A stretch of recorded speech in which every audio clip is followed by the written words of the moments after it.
We never intended them to be anything other than a slave. But they began to grow in number and in power, and eventually they fought their way to some freedom. So we became even more cruel, and to keep our black Americans down, we lynched. But yet they rose.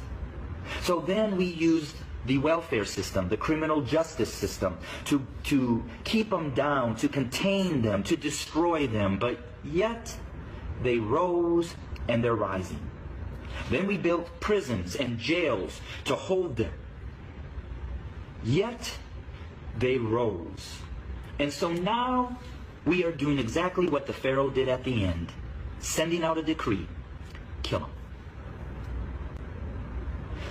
So until we admit that when we wrote this Constitution that all men are created equal, that we never intended to include our black brothers and sisters, our nation may end up facing exactly what the Egyptians faced when they refused to let God's people go.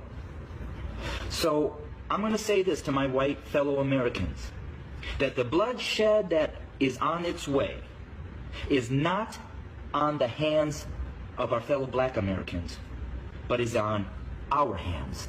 We are the ones that are refusing to let God's people go.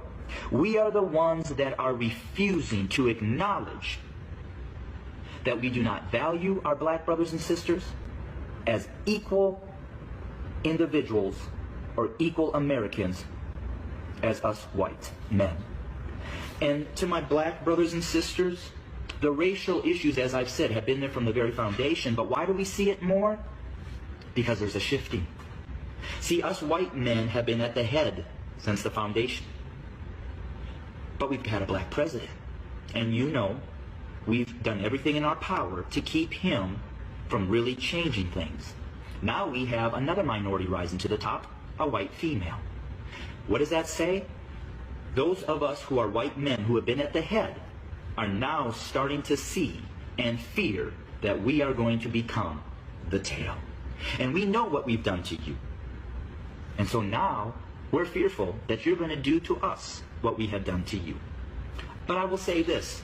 I've lived in a black community for 23 years. I've never been treated the way that this country has treated my black Americans. So I call out my white Americans to say we better heed, repent, acknowledge, and change.